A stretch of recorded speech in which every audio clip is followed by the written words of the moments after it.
He then, I think, was engineered into a meeting at Soho House with Meghan, and I think there was a lot of engineering went on there. He's actually a lot older than she actually purports to be, which brings a question mark into the birth of Archie and Lilibet. He finally reported on the question marks over the births of Prince Archie and Princess Lily.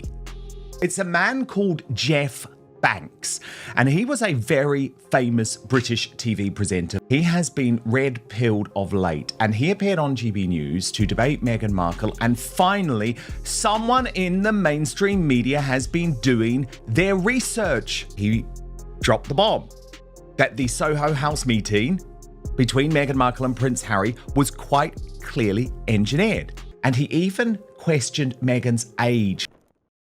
A veteran television personality just walked onto a major British news network and said things about Meghan Markle that absolutely nobody expected to hear on live television. Not vague hints, not careful suggestions buried under layers of diplomatic language, but direct pointed claims that sent shockwaves through every corner of the internet within hours. And the most fascinating part is not what he said. It is the fact that he was allowed to say it at all. Jeff Banks is a name that millions of British viewers grew up watching. He hosted one of the most beloved fashion programs in UK TV history, and for decades he was a familiar, trusted face on screen.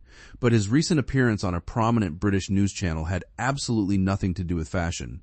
Instead, he stepped into territory that most mainstream media figures have carefully avoided for years, and he did it with the confidence of someone who had clearly done extensive research before sitting down in front of those cameras. From the very first moment, Jeff made it clear he was not there to play it safe. He went straight into what he described as the engineered nature of the now famous meeting between Meghan Markle and Prince Harry at Soho House. According to him, that encounter was not the charming coincidence that has been presented to the public for years. He suggested it was deliberately arranged, carefully orchestrated behind the scenes by people with specific connections and motivations. And while that claim alone would have been enough to generate headlines, Jeff was only getting started. I have a feeling Jeff Banks will never be invited back on GB News again, but finally, I do just wonder if the mainstream media are starting to realize there's a story about Meghan Markle and her past that has long not been told, and it's about time that you stop being in cahoots with those losers in Montecito and you start putting your investigations onto what went on. He then moved into even more controversial territory by raising questions about the births of Prince Archie and Princess Lilibet. These are topics that have circulated extensively in online communities and independent media for years, but hearing them discussed openly on a mainstream platform felt like crossing a line that many assumed would never be crossed. The host appeared visibly uncomfortable at several points, and there were moments where you could feel the tension in the studio rising with every sentence Jeff delivered. But perhaps the most explosive moment came when Jeff appeared to reference reporting that has been done by independent journalist Jessica Reed Krause, who publishes through her well-known platform. Without going into every specific detail on air, he hinted at claims connected to Meghan's life before Prince Harry, particularly involving elite social circles and time spent in Mediterranean environments.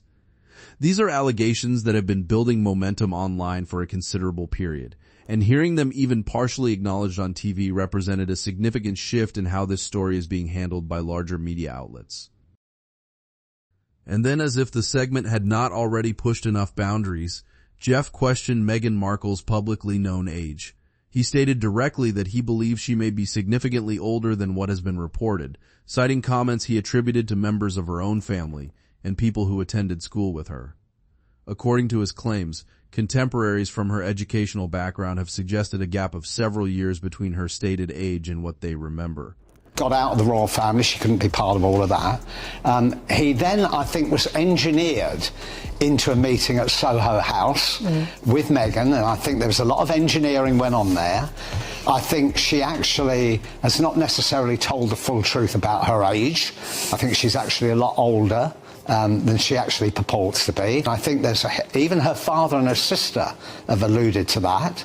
A lot of her contemporaries at school, which was 6 years more than she actually claims to be, which brings a question mark into the birth of Archie and Lilibet. I feel you're almost stepping into some conspiracy. A lot of question marks, and there's a whole period in her life where a lot of the photographs are beginning to surface of her life in the Mediterranean before she even met Harry. That claim immediately triggered a response from Samantha Markle, who pushed back firmly and publicly.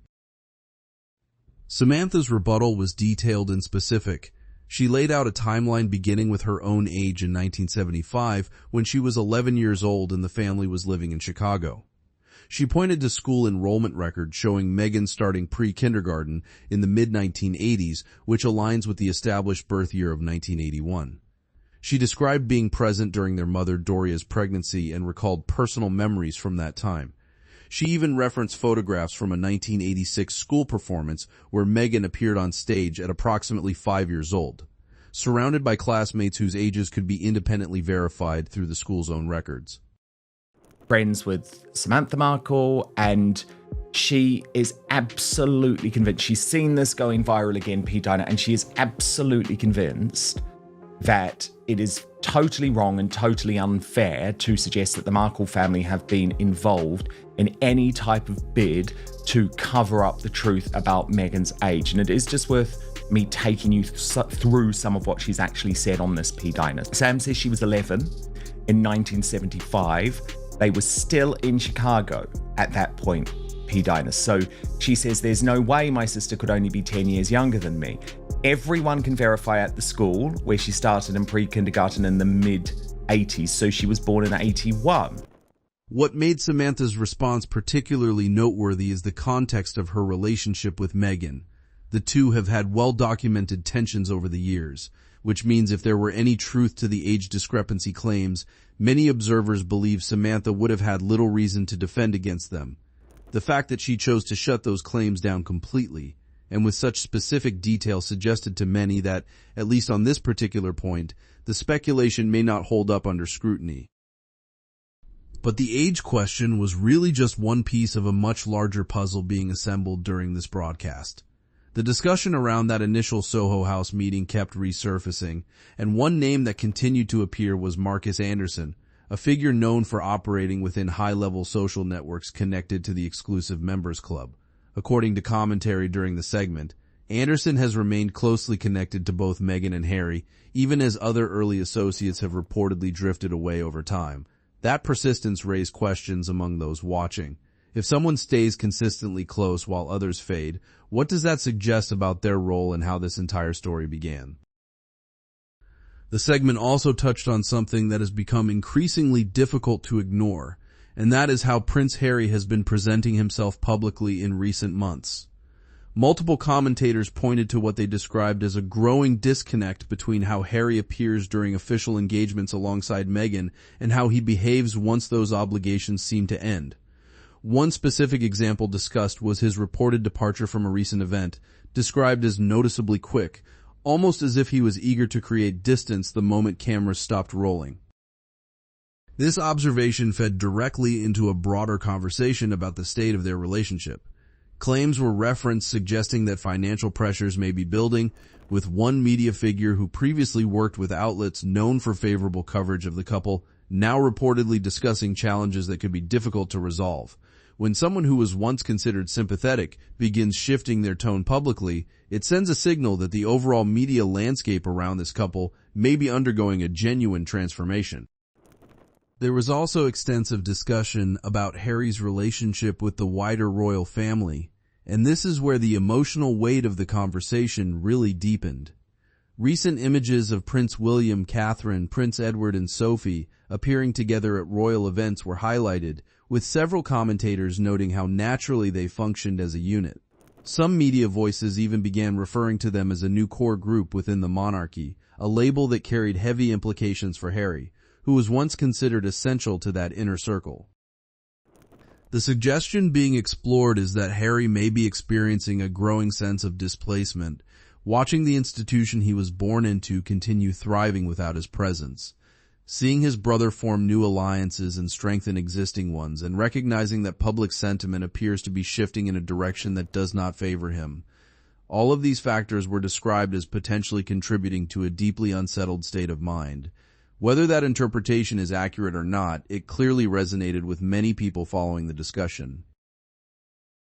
And then the conversation took a remarkably different turn when the legacy of Queen Elizabeth II was brought into focus. A story shared by royal insider Giles Brandreth, recounting an experience described by longtime royal commentator Alistair Bruce, added an incredibly human dimension to the broadcast. Bruce had been part of the live coverage during the late Queen's funeral, maintaining composure throughout hours of broadcasting under enormous pressure. But there was one moment he did not anticipate. As the funeral procession reached St. George's Chapel, the camera angle shifted, and Bruce suddenly saw the Queen's coffin passing directly in front of his husband, who was seated in the front row. The emotion overwhelmed him completely, and he had to briefly step away from the broadcast. What he discovered afterward transformed the entire experience. That front row seat had not been assigned by chance. The Queen herself had personally arranged it, knowing that Bruce would be covering the ceremony and wanting to ensure his family was included in a meaningful way. That single detail captured something that statistics and polling numbers never fully convey. It demonstrated a quality of leadership defined not by grand public gestures but by quiet, thoughtful actions taken when nobody expected them. It showed consideration that extended beyond protocol and into genuine human connection. And for many listening to that story, it served as a powerful reminder of why the late Queen's legacy continues to hold such extraordinary weight in public consciousness. The contrast between that kind of quiet, consistent thoughtfulness and the loud, constantly visible approach that has characterized much of the Sussex narrative was impossible to miss. One style earns respect through decades of accumulated trust and understated kindness. The other generates attention through controversy, media saturation, and a relentless drive to stay in the public conversation at all costs. The discussion made it clear which approach the majority of viewers seemed to value more highly. As the segment drew toward its conclusion, the overall feeling was one of a genuine turning point. Whether Jeff Banks is ever invited back to that studio remains an open question, and many suspect the answer may already be decided. But what he accomplished during that single appearance was significant regardless of what follows. He demonstrated that the protective media barrier that has surrounded certain narratives for years may be developing cracks that cannot be easily repaired. The independent journalists and online commentators who have been investigating these stories for years are no longer operating in isolation. Their research, their questions, and their findings are beginning to surface in places where millions of casual viewers encounter them for the first time. And once that door opens, once mainstream audiences start hearing claims they were never supposed to hear, the trajectory of public opinion can shift in ways that no amount of crisis management or strategic media placement can fully control. What happens next in this story remains genuinely uncertain. There are questions about titles, about timelines, about relationships, both personal and institutional, and about financial realities that may eventually force decisions nobody is currently prepared to make. But one thing has become abundantly clear through this extraordinary broadcast moment. The era of carefully managed silence around certain topics connected to the Duke and Duchess of Sussex appears to be ending, and what replaces it promises to be far more unpredictable, far more revealing, and far more consequential than anything that has come before. That's it for today, folks. See you in the next video.